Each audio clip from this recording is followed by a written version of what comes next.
Hey guys, what's going on? Welcome back to Crypto Hell. Apa kabar semuanya? Semoga kalian baik-baik aja. Kembali lagi dengan gua Fai Muhammad. Oke guys, gimana semua kabarnya? Gua harap teman-teman hari ini dalam keadaan baik ya guys. Di Bogor hari ini lagi hujan nih. Sekarang jam 13.00.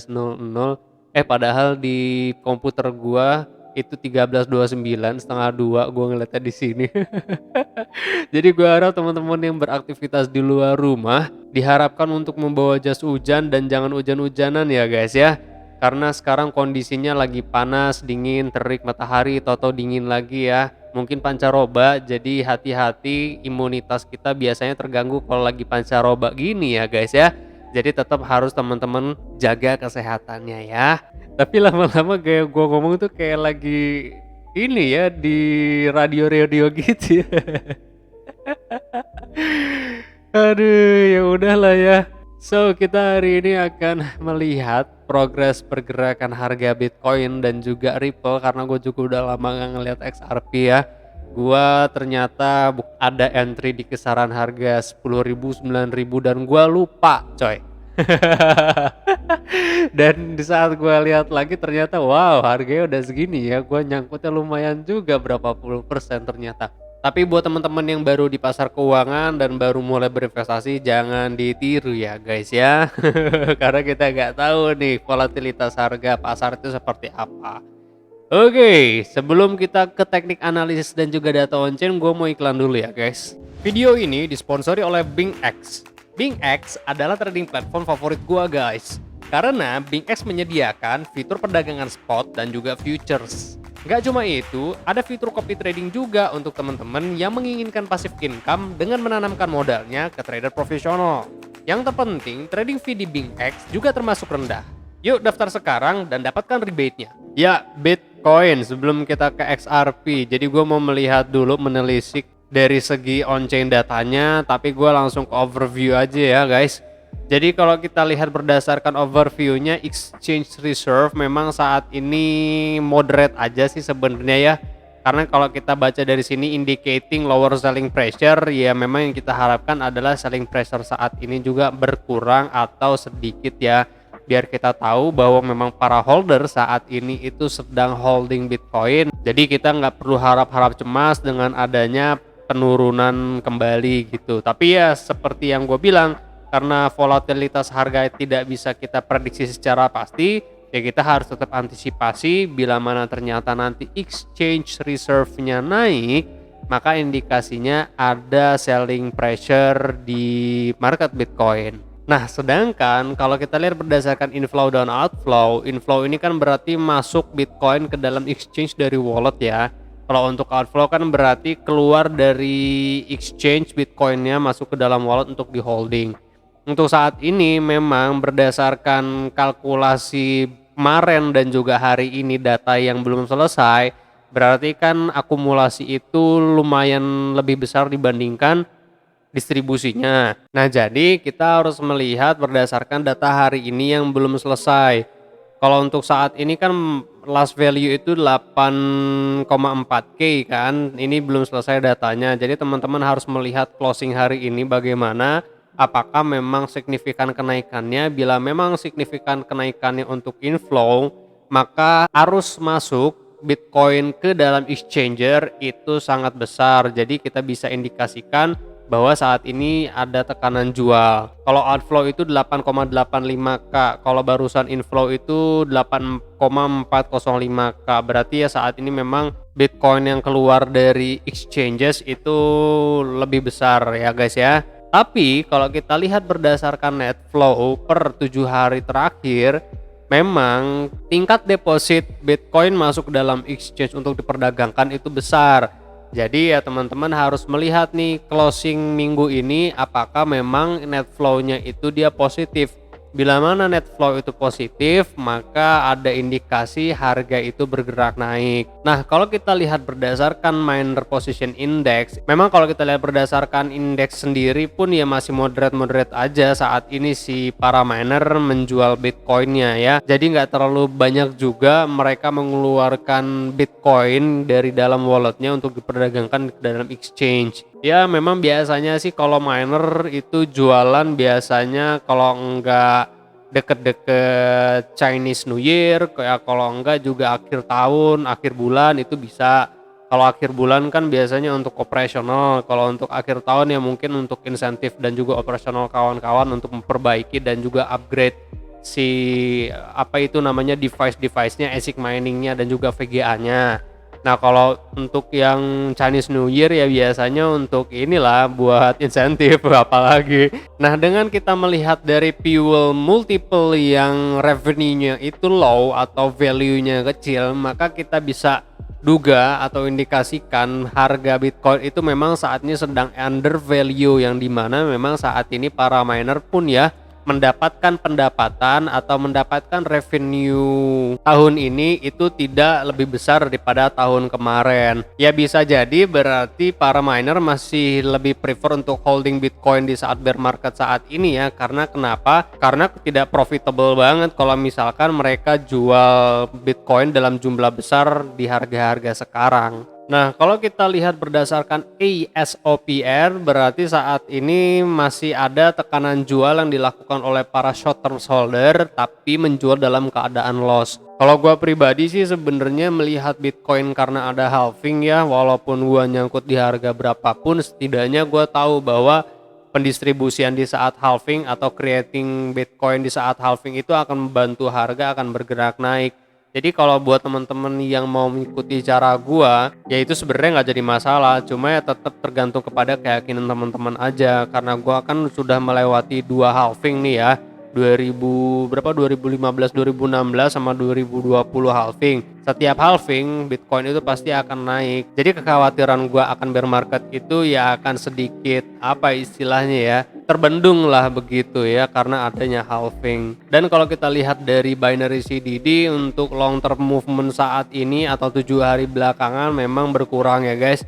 Berarti para long term holder memang lebih prefer untuk holding Bitcoin dibanding menjual untuk saat ini. Nah, untuk mendukung ASOPR tadi barusan, konklusinya kan bahwa para short term holder itu banyak yang menjual dalam keadaan rugi.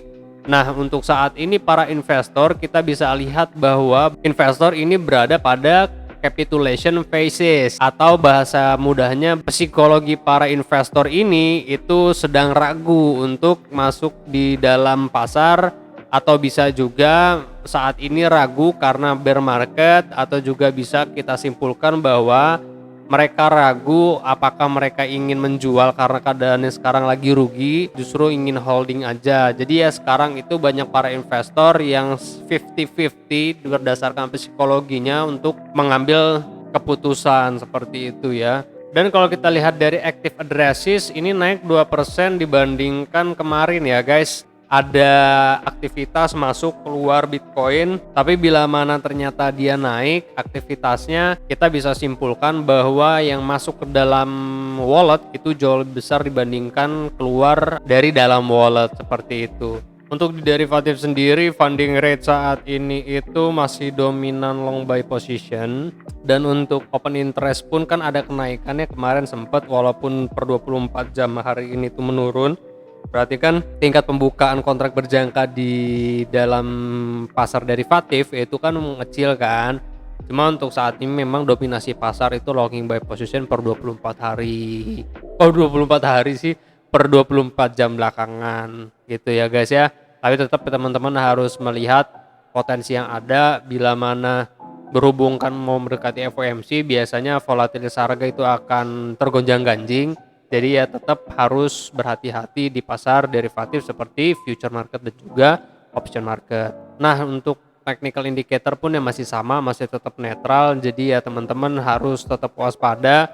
Kalau lagi netral seperti ini berarti pasar lagi berada di fase ketidakpastian, dan teman-teman juga bisa melihat berdasarkan fear and greed index gitu. Kalau fear and greed index saat ini sedang fear dan teman-teman memiliki dana di spot market, ya mulai cicil aja. Kalau teman-teman yang main di pasar derivatif dan di juga di apa sih namanya, gue lupa jadinya, future atau di option market, ya teman-teman tinggal sesuaikan berdasarkan entry-nya aja, main multi time frame aja guys. biar aman lah setidaknya kan kalau multi time frame bisa sesuaikan berdasarkan leverage. So ya, untuk Bitcoin sendiri long term count-nya ini primary count gue berarti ya masih sama. Gue expect bahwa dari harga 17.000 masih bisa bergerak naik sampai dengan Fibonacci 0,5 ya, 34.800 atau menutup gap BCCME yang ada. Nah, berarti kan kita harus menunggu terlebih dahulu nih. Sekarang berarti udah sekitar 18 hari ya kalau nggak salah ya. Berapa hari sih sekarang? Gue lupa. Ini pakai weekly lagi kan? Pakai daily coy. Kalau daily sendiri wah udah 18 harian kita berada di fase konsolidasi. Ini kan sangat-sangat membosankan buat gua pribadi, dan yang selalu gua harapkan atau kita harapkan memang kan ada kenaikan harga ya biar semuanya profit juga. Jadi gua harap teman-teman yang udah masuk berdasarkan entry point gua di 17.666 atau di Fibonacci 1272 ini, teman-teman ya harus udah berdoa nih bahwa kedepannya akan ada kenaikan harga yang potensinya memang kan Agustus September lah ada kenaikan lumayan coy. Kalau di harga 17 ribuan berarti sekitar 91%-an lah kenaikan ya. Dan biasanya kalau kita lihat berdasarkan histori kan memang waktu konsolidasi itu kan biasanya sekitar 100 hari atau 200 harian ya, seperti tanggal berapa nih, Desember 2018 sampai dengan 2019 Maret nih kan berarti butuh waktu sekitar 112 harian sampai akhirnya harga itu bergerak naik dan juga kembali bullish. Walaupun ya bullishnya juga kemarin tuh yang nggak terlalu signifikan, walau naiknya juga cuma berapa, mungkin ini 100% kali ya, 200%-an. Dan juga pada tahun 2013-2015 nih, ini 2015-2016 ini sekitar 300 harian kan ya, berarti ya kita harus nunggu sekitar 100 harian dan juga 300 harian gitu ya sampai pada akhirnya market itu kembali lagi bullish. Cuma kalau kita lihat berdasarkan history atau kita lihat berdasarkan skenario, berarti kan kita nunggu Agustus September, sekarang 30 hari, ini udah masuk 18 hari, berarti sekitar 48 hari. Nah, berarti kan ya setidaknya sekitar 60 atau 90 hari sampai dengan Agustus dan September ya guys ya. Jadi ya harus sabar teman-teman, kita tinggal melihat aja nanti Agustus atau September kenaikan itu bisa nggak dia sampai dengan 100% atau 34.841 Fibonacci 0,5 gitu ya. Nah, kalau untuk short termsnya gue pun ya masih sama, Fibonacci 07864 ini 7864 Fibonacci 0764 harga 18.628 ini bisa menjadi support, masih bereaksi menjadi support. Tapi tetap ya teman-teman harus berhati-hati bahwa at the smaller time frame, di time frame 1H di sini ya, adanya bearish divergence pada Fibonacci 0618 nih ya. Jadi indikasinya memang masih berpotensi adanya penurunan lagi.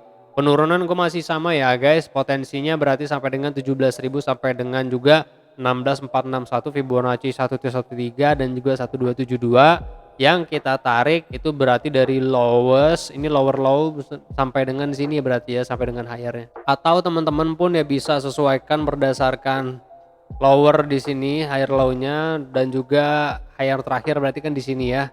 Nah, di sini cari Fibonacci 1618 sebagai level support pun bisa. Kan deket ya, 113, 1618, 17.200, 17.067. Ya, itu adalah Bitcoin. Kalau untuk XRP sendiri, ini adalah kandang babinya ya guys. XRP itu sebenarnya agak sulit untuk kita analisa, cuma gua melihat berdasarkan Elliott Wave-nya memang perhitungannya adalah seperti ini ya.